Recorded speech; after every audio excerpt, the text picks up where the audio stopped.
Welcome back to the Access Point, where we examine real challenges Black and Brown professionals face at work and offer expert advice on dealing with your organization, your boss, your coworkers, and your career.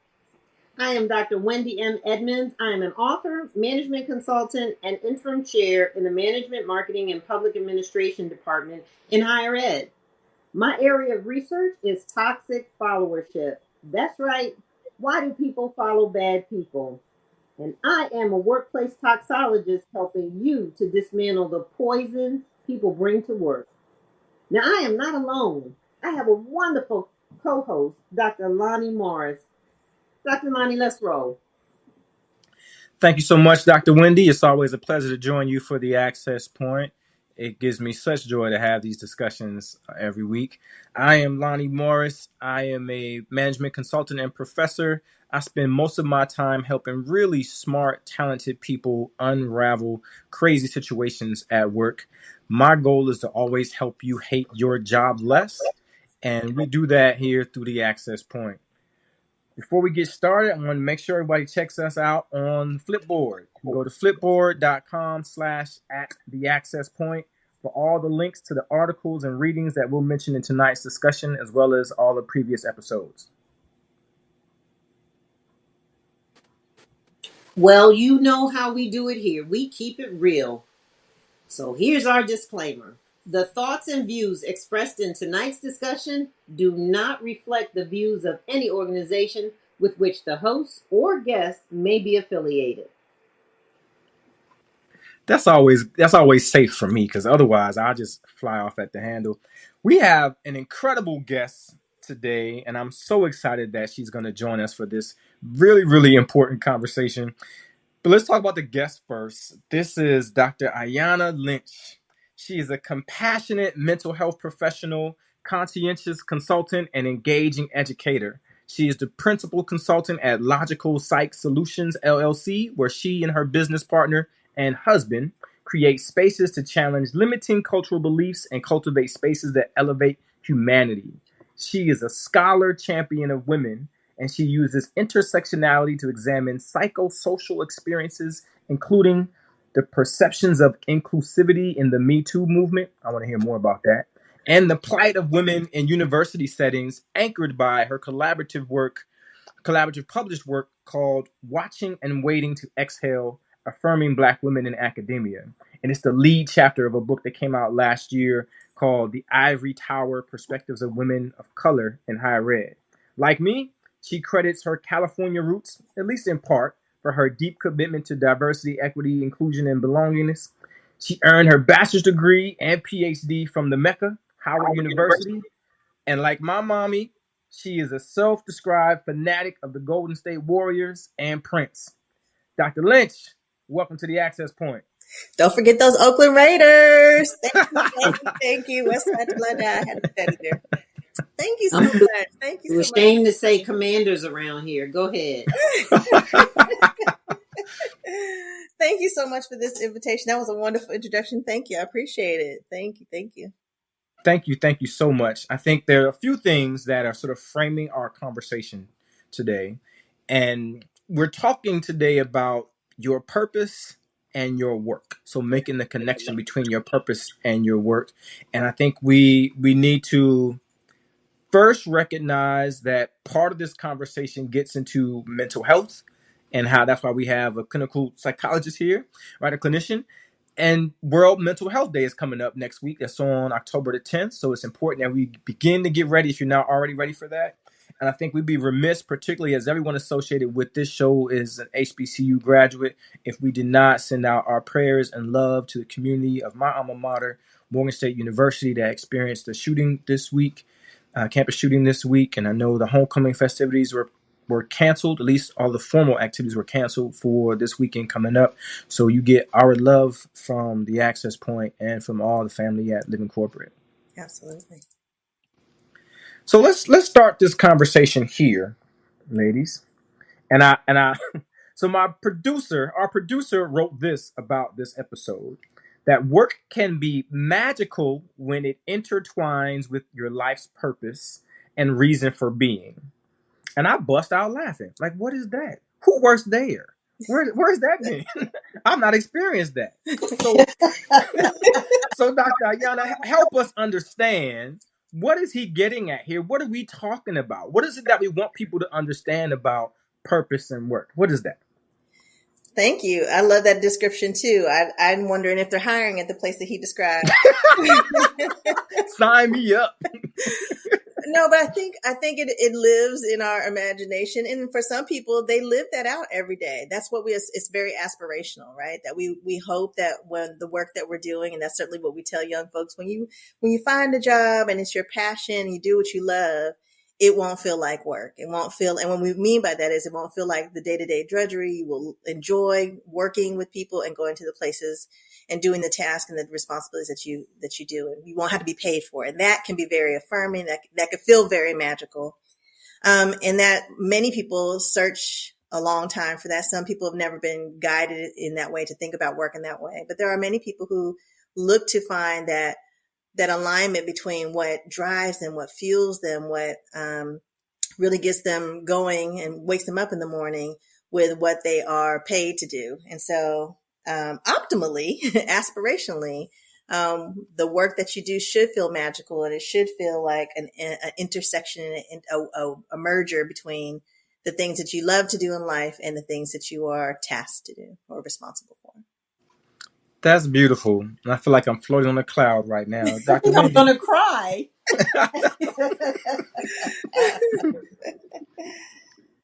Unfortunately, that's not everybody's existence, but yeah, right. So here's my thing here. So in a utopia, right? It's this magical place we all aspire to. You see it, you're like, oh, it's amazing. And I think we would all have that perfect place if the planets align correctly. But if you aren't one of those lucky ones, how do we jumpstart that right now? And I raised that because I just saw this on, I think this is a pretty cool site called Mequilibriums, right? It's about how to get balance in your life. And they have this piece that just came out, 3 questions to ignite your purpose at work. The first question is, how does my work support me and my loved ones? The second question is, what do I like about work or the people I work with?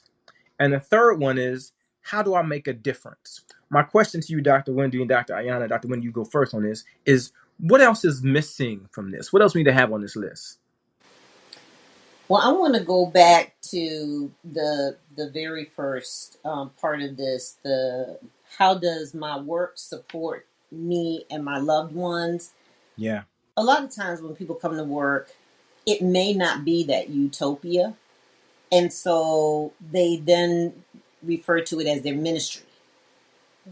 Right? I heard that a lot. Yeah, this is my ministry. I don't care that I don't get paid a whole lot.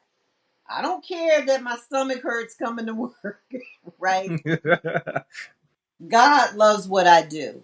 And that's really what presses them. And so I would think what's missing from here is asking yourself the question and being real about it. Is this ministry? Is this work? Woo!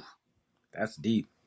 I love that. And what it says about the person who describes it as such is that I imagine that they had to do a cognitive shift about the work that they're doing, because optimally we will have work that we feel like is a calling, because that's what ministry is. It's an anointing, right? A gift that you have and you're using it to the benefit of others. But also, none of us wants to do work that does not ultimately support what we need to do and whom we need to take care of. So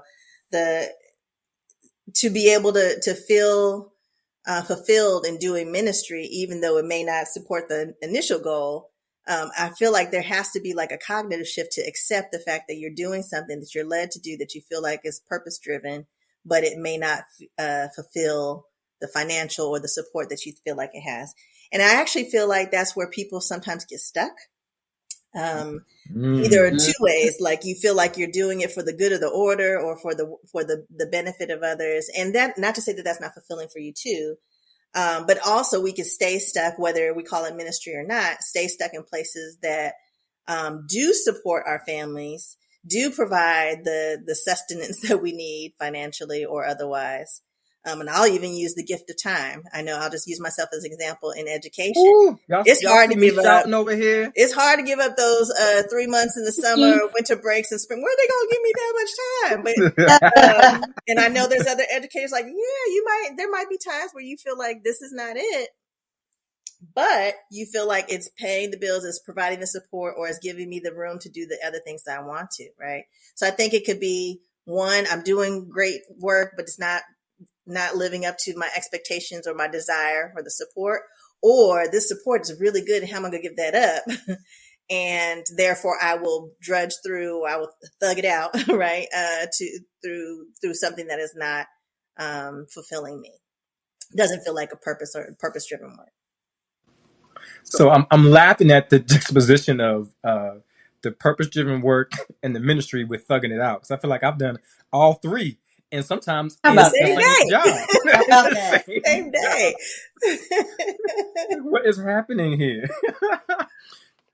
So let's stay with this for a minute, because when you're trying to make this cognitive shift, right? I imagine that it's not always easy to do it alone. You need a village, you need a community. So sometimes just the nature of the work that you're doing makes it challenging to connect with the purpose. And I imagine we've got some examples of that. So if we have to do this together, what does it look like? So I saw this on, I think, this another fabulous site, and this is the Labor Management Partnership, and it actually comes out of Kaiser Permanente. Since we're both from California, very aware of what Kaiser, and it's some work they do together with the labor union and management. And it says, here's how team members can help each other find fulfillment in their jobs.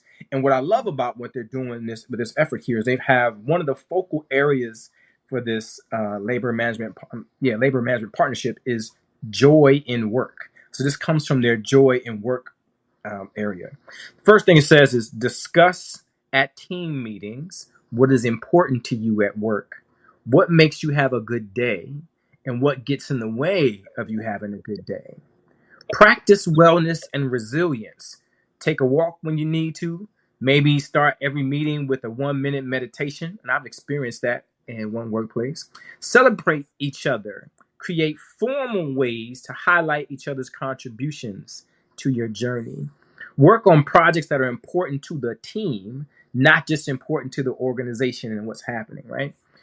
Use performance improvement tools to highlight your team's work and measure success together, and share information about what your team is doing with others, particularly in the hierarchy, because we know that high performing teams thrive when they have sponsorship from other folks.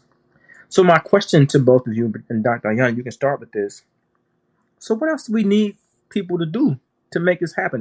If I can't get to utopia, if thugging it out on my own is not working, That ain't helping. What else do I need? Wow, I took voracious notes just now because I need all of these. I think all of them, and I will share them with others. I think we all need that. But what the other word I wrote on the side was that requires a cultural shift about how we work and how we engage with one another. Because it says I was just kind of marveling at the title, how to help team members find fulfillment. And if I'm honest, sometimes it's not about the purpose-driven work or the support. It's that middle question that you asked about what you like, and not about just what you do, but who you work with. And sometimes it's the environment. It's not so much the task, because we can find fulfillment in that all day, right? But it's all the ancillary things, and sometimes the collaboration or lack thereof, recognition or lack thereof, that get in the way of that undermine that sense of fulfillment. So even just the notion that fulfillment is a group effort, that requires some shifting of the atmosphere and people's understanding of work, because so much of what we do is individualized. Even when there's team performances, it's so competitive at times. Now, I haven't worked everywhere. I've had a lot of jobs. I haven't worked.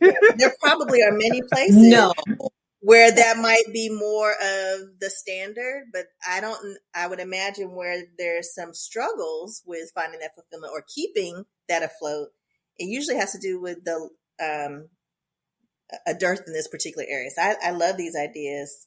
So I don't know that there's anything missing other than people's willingness to all jump on board and support that very thing.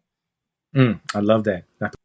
I think I would agree with that, and also say that we all say teams, but we know with the team there's a leader somewhere or a leadership style. And so we think about how or what it means to be a trauma-informed leader.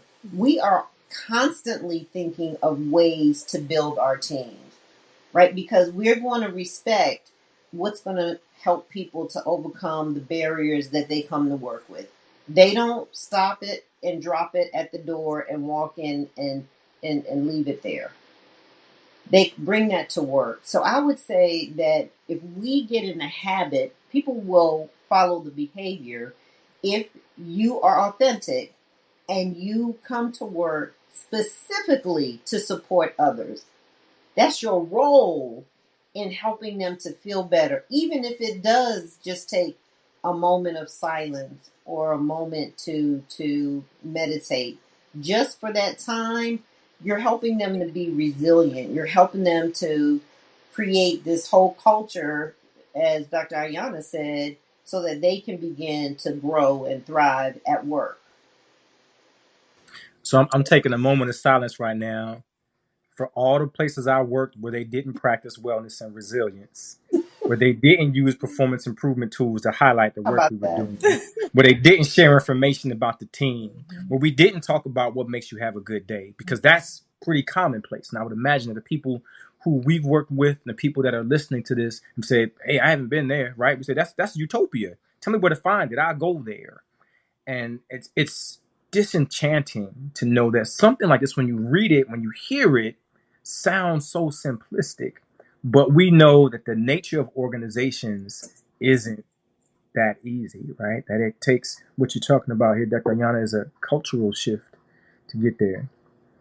So let's move into some expertise areas here, because I think connecting this idea of work and fulfillment and purpose, and we talk about this in lead out, is that a lot of this is about mental health.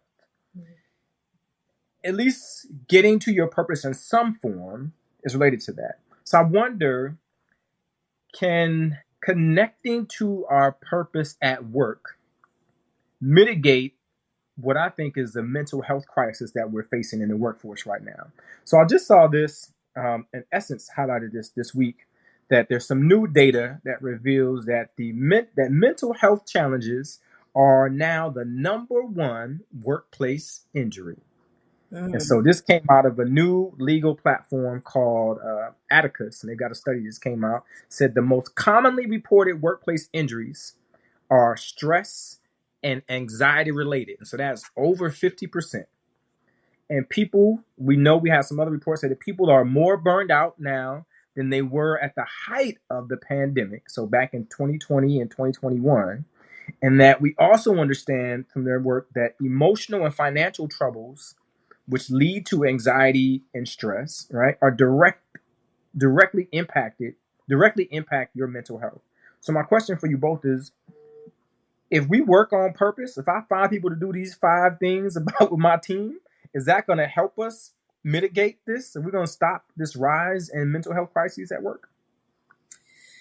That's a startling statistic, and it's not terribly surprising because it's alarming for sure, but not terribly surprising because, although the pandemic is not at its height, people are still grappling with it, and it did, some of the benefits of having gone through that collectively is it really did open wide the opportunity for people to be honest about how they were feeling.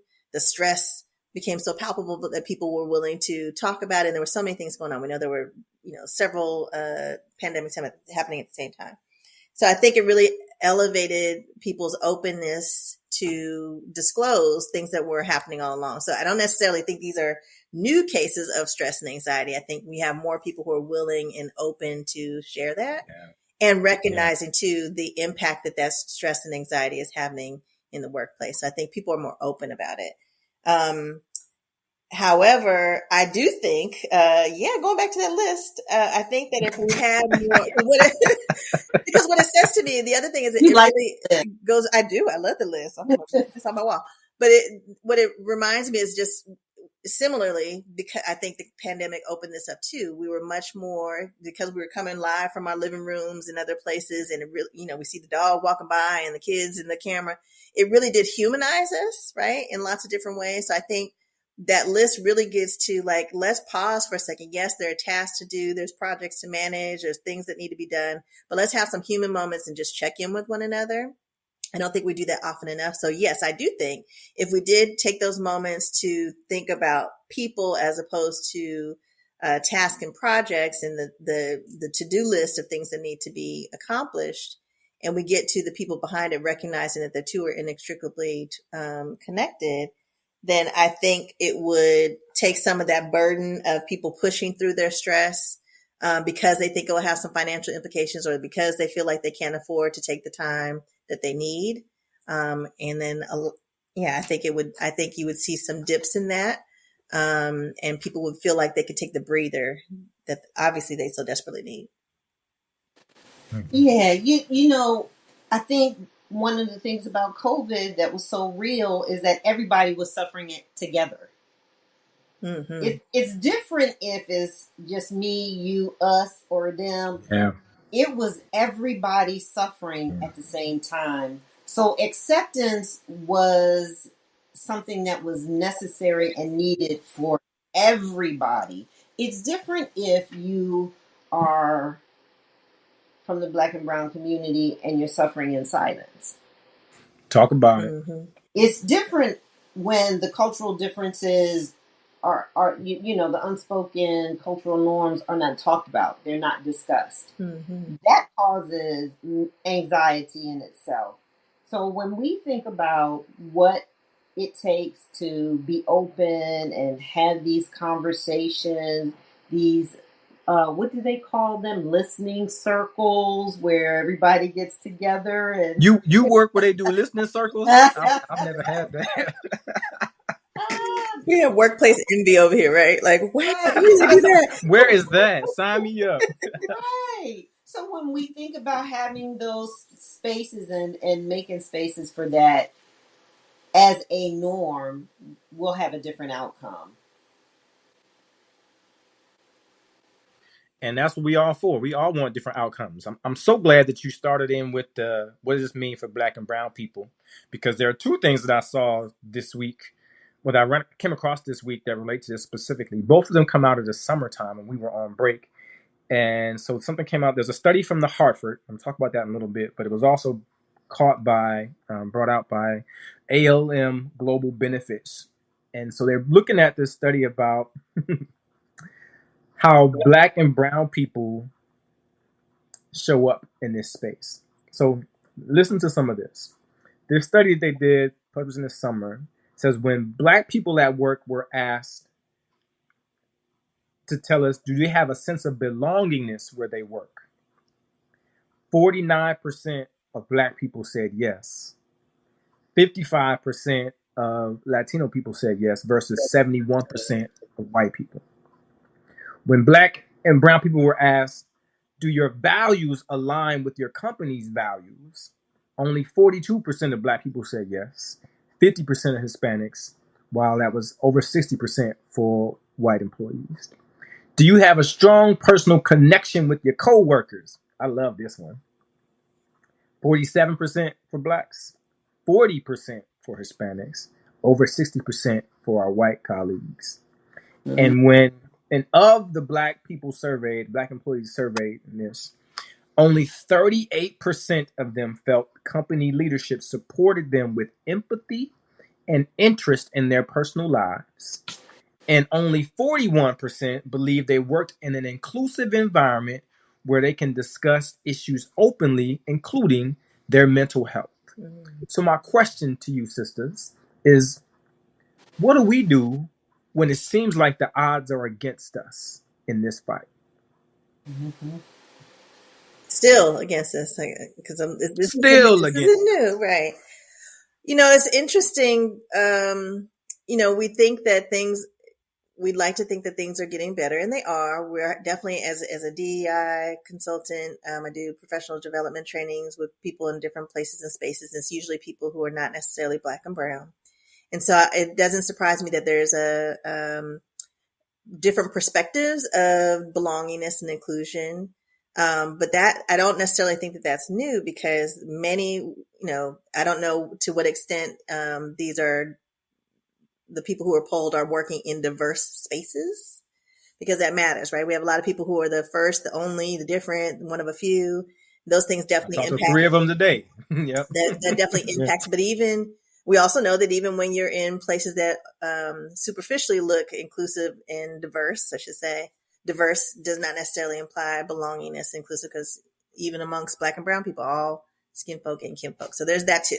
So we don't want to make assumptions that the diversity means that those things that people feel like, as you were mentioning in the poll, that their values align or that people are showing empathy for them.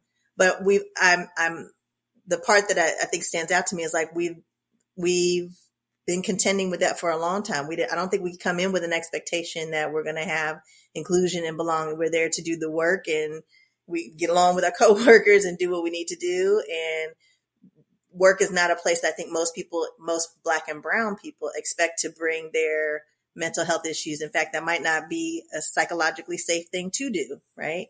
To bring your Right. Talk about issues, it. right? Right. It may not be psychologically safe to feel like you can let your hair down and be as collegial as you would like to with colleagues who don't look like you.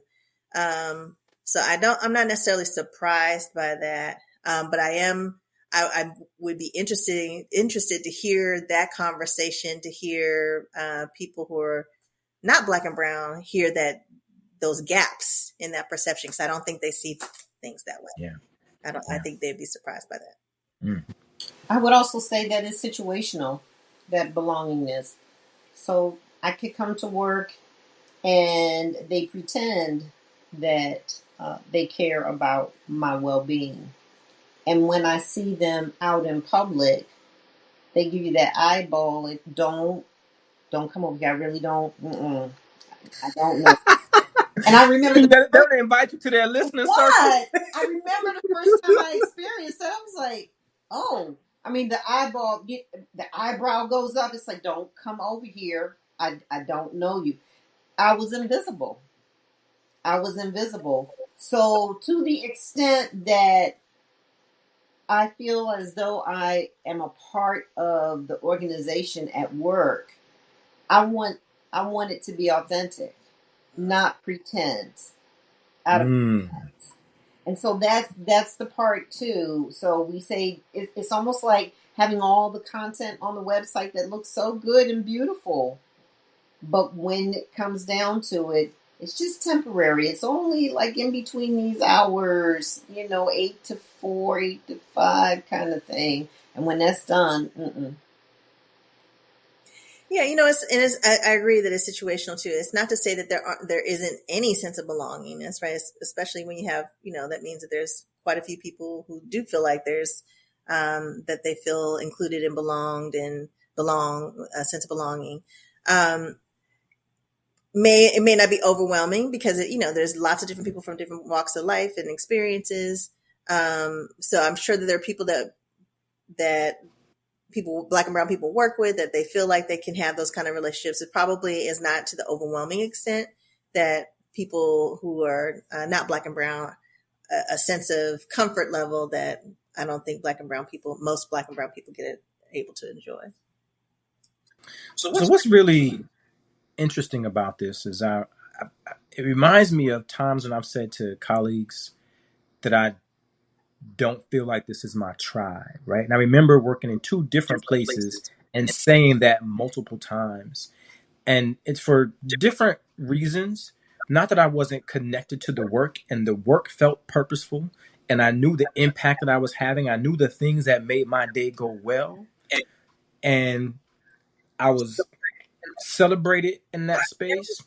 But I never felt like this is me, right? I always felt different. Like I did not feel when they refer to people as this group of professionals, that I fit into that category. Like I was divergent in a way, while even though I navigated the space very well, it never felt like this is home, this is comfortable. You can be yourself, you can say those things. And so when I got to a point when I started to release some of that, the things you're talking about, Dr. Wendy, started to show themselves, right? So even when I let my own guard down, after years of feeling like I don't think this is my tribe, they showed me this is not your tribe.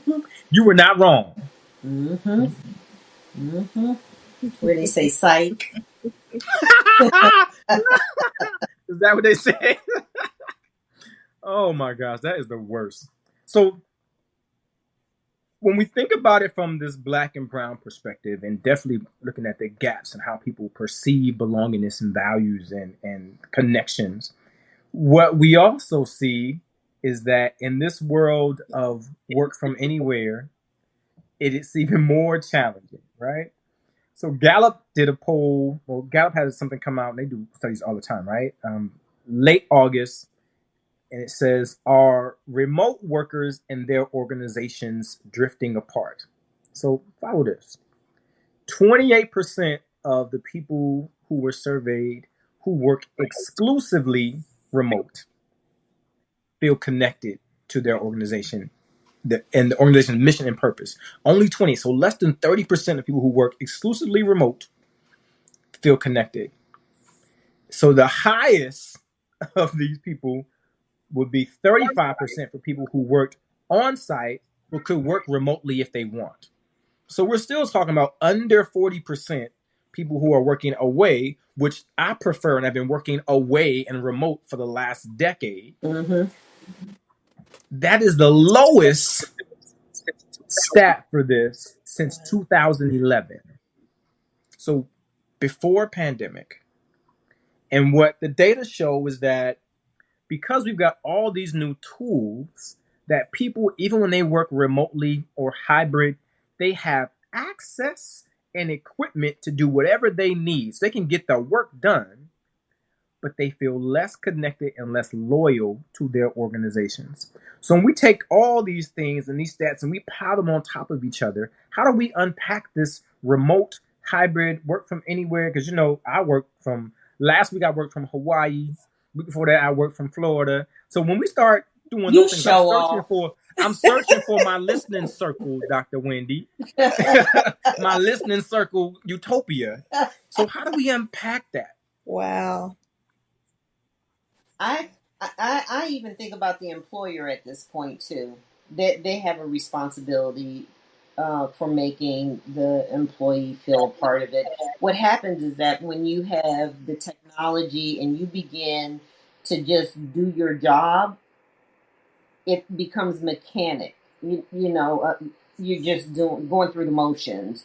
There is no connection. Did I check the box? Did I get this done? Did I do it in time? Did I send it off? Well, now I can go to the grocery store. Now my job is done. My work is done. There's no real commitment or connection if the company doesn't make an effort to do that, because that's what distance is. And so people thought that virtual leadership was going to be really, really easy. They thought this whole work from home. And remember, people are at home suffering from isolation. So they want to hurry up and get that done so they can go to the grocery store, so I can see somebody. I remember it was the meeting place. It was the Amish market, right? Yeah, It was the gathering hole. Like yeah. everybody wanted to hurry up and get that done, because to go anywhere else, again, you saw the laptop sitting where children would sit in a grocery cart, because people were working from anywhere, just trying to get it done so I can have my normal life. And so I think we have a commitment from employers to make sure that the employees have that organizational commitment, that I feel like I'm supporting this company and helping them out. I'm not just finishing a task. And maybe that's the word, right? Maybe the problem is that it is task driven. I would agree. Yeah. It's kind of Yeah. like your task list, right? It's like you bring it to work. It's on your cell phone. You check it off the minute you finish it. You know, your to do I would definitely, list. yeah, I would definitely agree with Morning that. list. And I think also, the gift of, at least during COVID, of, this new technology was it allowed us to keep things moving, but it came at a risk because if I can't say that this has necessarily ended, but I remember specifically in the height of COVID that you would hop off of one meeting would end at 1, and then you would hop off that meeting to get to the 1 o'clock meeting, right? Hello. That I don't know that that's necessarily Hello. changed. Hello. So it created, we were working Yep. harder and more during COVID because we were remote. There was this perception that we had more time and unlimited time to be able to do our work. So I can see how certainly the lack of social connection and it becoming about the work and being able to do the tasks that you're required to do from anywhere, Hawaii included, Florida included, right? Not, that's no shade, no shade. Oh, no. But it becomes about the work and less focus on whatever that mission or whatever that the values are that gets missed, I would imagine, in that process. The other thing is because we are so tethered to all of our devices, it really does detract away from what the purpose of all of the work that we're doing. And so I think one of the reasons that COVID was really hard is because we were forced to be apart from one another and we realized how much we longed for it, such that we're going to, club quarantine online because we just needed to be able to see each other, whatever the case was, or birthday parties, drive-by birthday party. You just needed that social connection.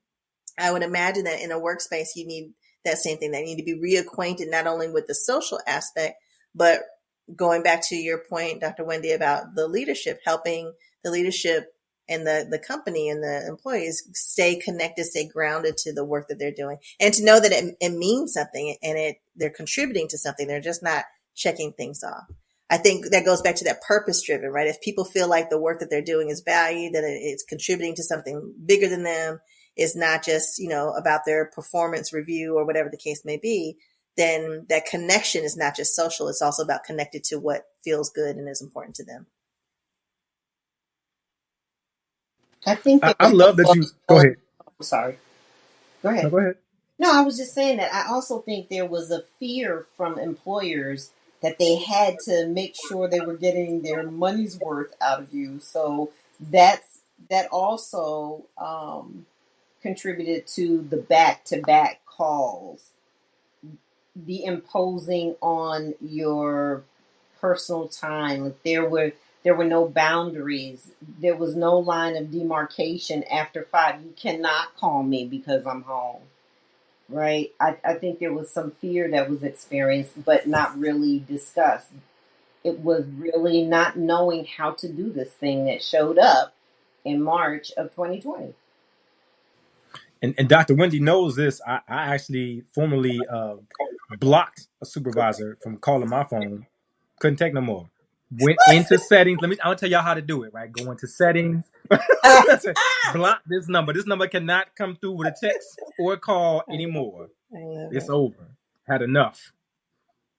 And that's what we do. So here's my question for you now.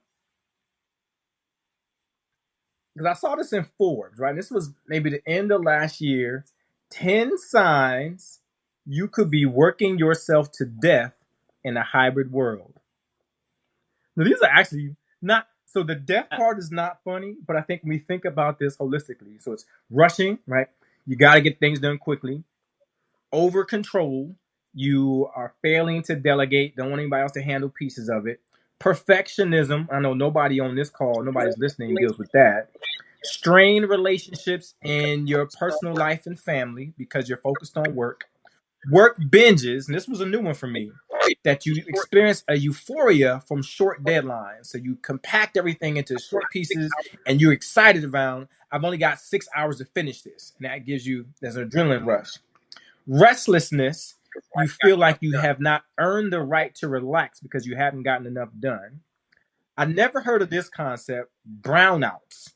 So this is akin to blackouts, that you experience memory lapses because you're so preoccupied with work that you don't remember other things, like to take the kids to X or to pick up your daughter from soccer practice. Impatience, self inadequacy, so that you only see your own value through performance and accolades of others, and self neglect, that anything dealing with self care is at the bottom of the list, right? My question to you around this list from Forbes is some of this anxiety and I say stress self yes. And inflicted? I'm so glad that you're sharing this. I'm so glad that you came across it. There's so many things on that list that Black and brown people, Black and brown women in particular, are, I won't say guilty of, that we're socialized, conditioned to feel like we have to do. I refer to so my Yeah, colleagues and I, shout out to Dr. Kim That's Barnett right. and Dr. McKeith Green. The chapter that we really had to do a lot with that was thinking about, we become bag ladies, right? Where we carry around all this responsibility. We're responsible for so many things. And really it has to do with, and this is Black and brown people in general. We do so many things well that it almost excellence begets more work. Excellence begets more excellence, right? But part of it is self-inflicted yeah, because we yeah, feel so indebted to, so accountable for, whether it's other people. Some of us are in roles, again, where we might be the first or the only or whatever the case may be, that we feel like we have to take care of the people around us or besides us or behind us, that we don't feel like we can afford to take breaks, take our foot off the gas. We feel like it might, sometimes our strength is weaponized, right?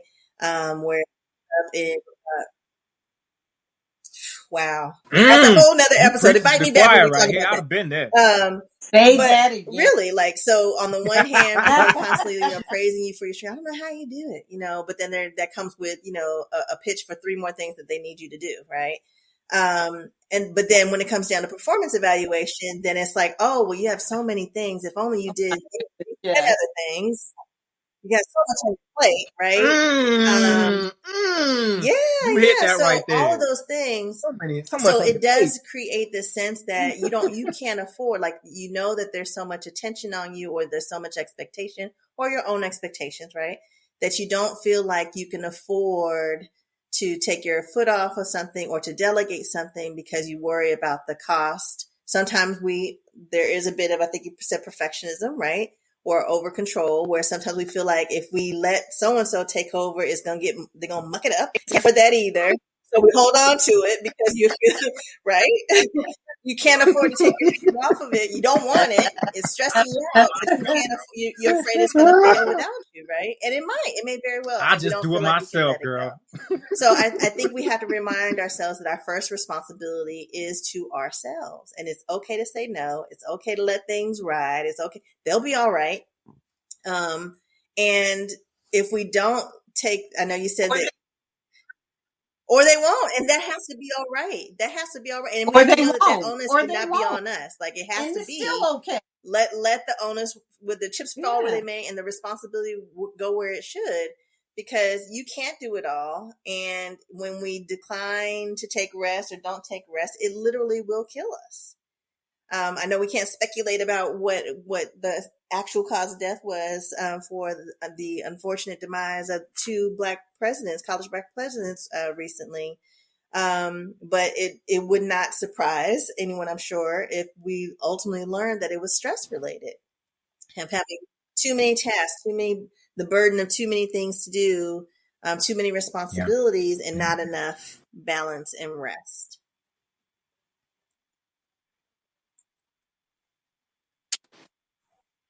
Mm-hmm. And I love the fact that you brought out, we have to be mindful of how that comes to Mm-hmm. us, that those emotions, those feelings, the brownouts, right? How does that come to us? It comes to us with praise. You are strong. You can do it. Press through. Keep on going. And you do. That's just what we do. And we've done it for years. We've done this thing for years.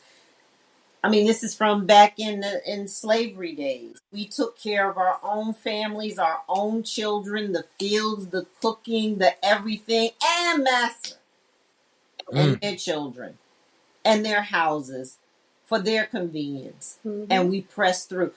So it's almost a norm that we have to fight against, because we put on the cape and we don't know we're doing it. We put on the earrings, right?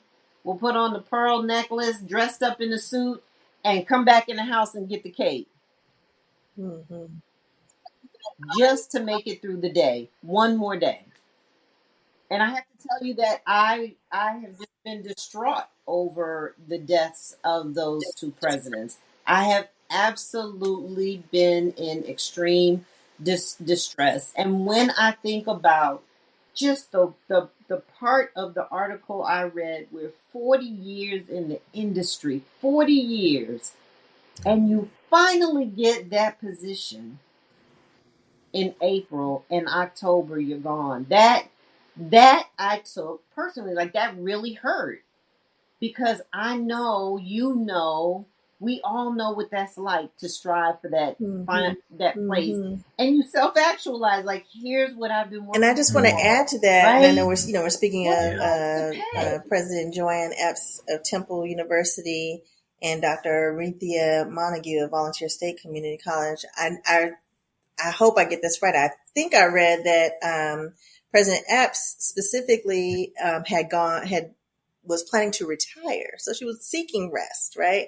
And was asked to come back into this position. So again, it's about, right. Again, this may not be her situation, but that rings true for so many of us, is when we finally get to a place where we feel like we can breathe, we can rest, we can put something down. We feel that responsibility for other people, or for, the people who come behind us, or when we're asked, it's hard for us to say no. But, I hope that this is a reckoning for many people, not just these two particular examples, but just this, as you mentioned, the state of people's mental health and the greater attention, even as we are preparing for World Mental Health Awareness Day, the greater attention and just the need to really, we've been saying it since COVID, self-care and take care of ourselves and work-life balance, but we really need to, as you were mentioning, actualize that. We need to really be willing to do that. And I feel like that's part of people's conflict. They know it's like diet and exercise. It's what you're supposed to do, but doing it consistently and making that a high priority for yourself is hard. And it's a shift. It's something that you have to build into a habit. And you have to have, going back to that list, you got to have a team around you who, when you can't do it for yourself, and that includes leadership, right? Because sometimes we want to take that rest, and demands might be put on us, or the expectation, or the people who are modeling leadership and it looks like are just as busy, operating on the same hamster wheel that we are. So there's no really opportunity for you to take that reprieve, to ask for it, to think you deserve it, and then take it when you have the opportunity to do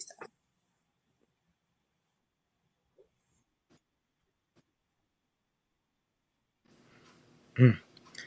Thank you both for reflecting on that, particularly the passing of those two women. I think what comes to mind for me is I read something in a South African news site earlier this week.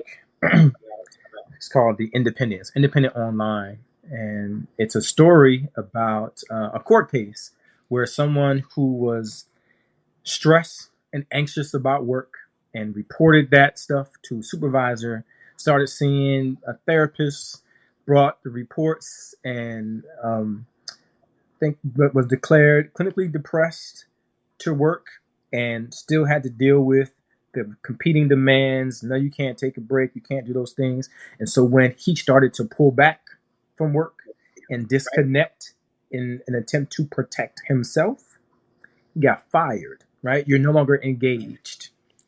You're no longer supporting the team. You're not working as hard as you did. But he sued. But he sued. But he sued, and he won. And the court said that the employer had discriminated against him because of his disability, being clinically depressed, and he had evidence of that, and they ignored it, and so they had to reinstate him and give him 6 months back pay with full benefits, everything going forward. Good for him. So when all What else fails, resonated for me is he that can he fight asked back, for what right? he needed, right? Yeah. He came with receipts. Like, I'm not just saying that Yeah. I'm telling Where you were the I listeners? need this and I have backing, and Yeah. And I think that, that's This that's is a a really self-diagnose. great example. I'm glad he advocated for himself in both of those ways, to do it on the front end and then force the hand of the employer. So that's really important and I don't think many people know that is their legal right to not be discriminated against. It is protected. It is health information. You don't have to disclose your actual diagnosis, and no one who becomes aware of that voluntarily or involuntarily about your mental health diagnosis can use that as a basis for termination or changing your responsibilities or anything like that. And I definitely work with people in my clinical practice to get the documentation that they need and also to support them for the accommodations that they need. But I think it's also, so I definitely say that to say that people should seek out whatever they need. But you can imagine, even when somebody has that level of evidence and support, it's scary to ask for what you need. It requires some awareness too of what works for you and what doesn't. I think sometimes going back to that remote work, I think for many people, it gave them the opportunity to have some of that downtime, to be able to do something, disrupt their day if they need to, or take a walk or whatever they need to do. But yeah, that's really important to be able to figure out what you need and ask for it, and with the expectation that people will be responsive. And if not, take them to court.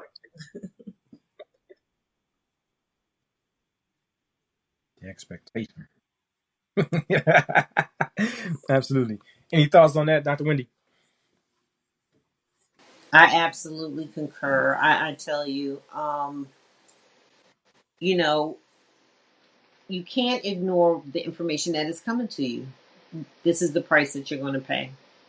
This is the price that you're going to pay. And I am glad that we don't have to be in secret anymore, but we do need to know how to navigate those spaces. So this was successful for this person.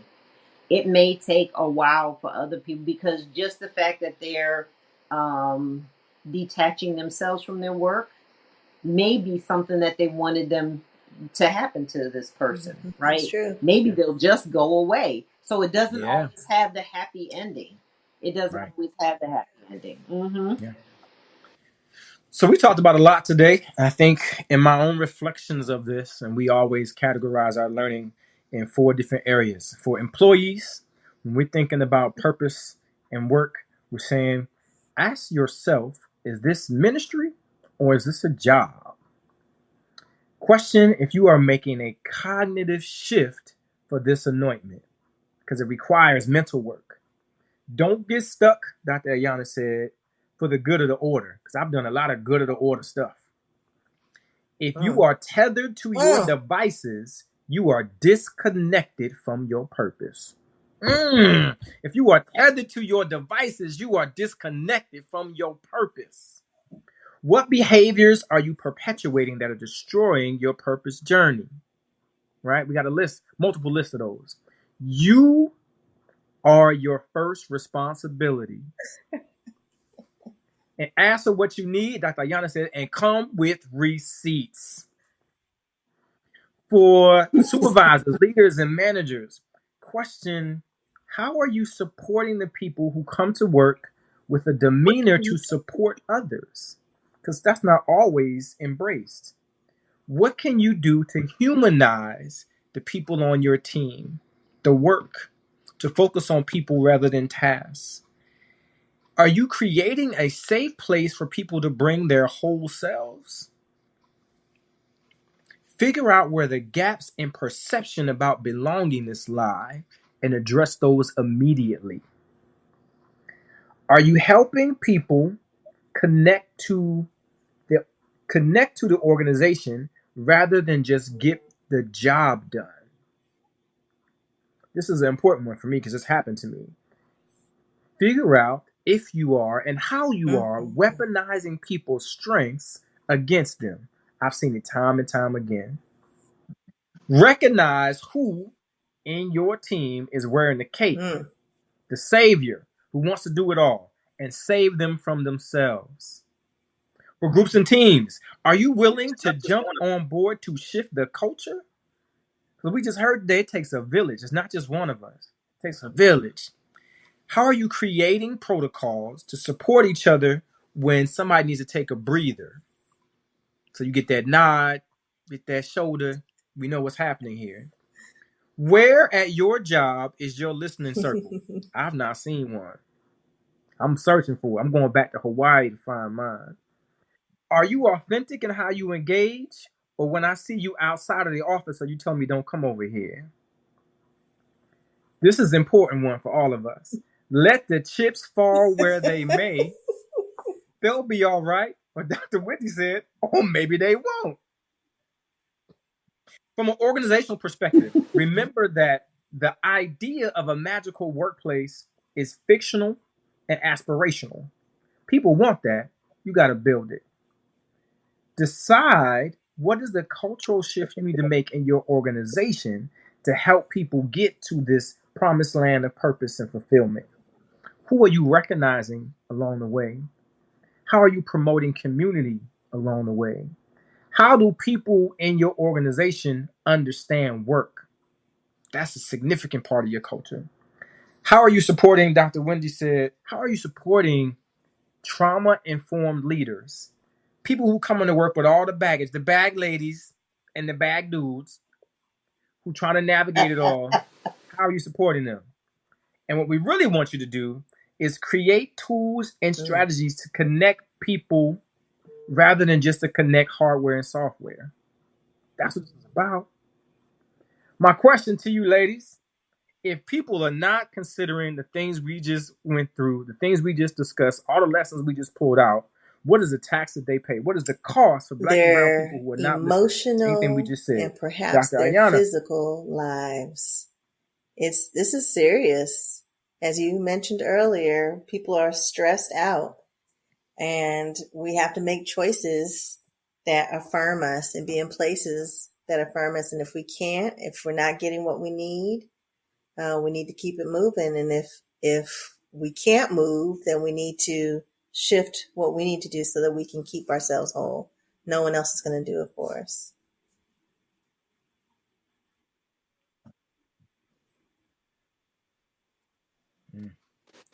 Dr. Wendy. Yeah, powerful.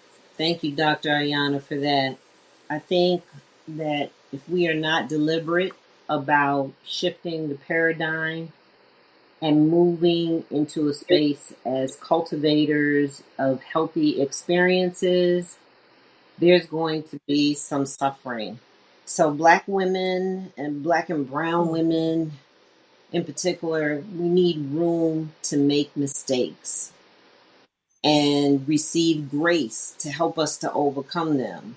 And so if we don't heed to the call, to the information that's provided to support you, you will never see what falling forward looks like. And you'll never get to the listening circle. I think for me, the other thing is this is about the future of work. And what we're moving towards is a maybe not total, but predominant gig culture, right? What we looked at today says that people are disconnected as we're moving into more hybrid, more remote, more work from anywhere, like I like to work. People are disconnected from the organizations. They're just barely connected to the work. They are completing tasks. They're not connected to people or organizations. So we are missing the opportunity to create spaces that are healthy, that support well-being. So we're really looking at spaces where everything is going to run like Airbnb. It's going to run like DoorDash. Here's the task. Pick it up, drop it off. It's done. And you can disengage, right? You don't have a boss. You don't have a time frame. You can do it when you want. You can pick it up in the morning. You can pick it up at night. And you don't have to be connected to anything else. That's not the world I want to live in.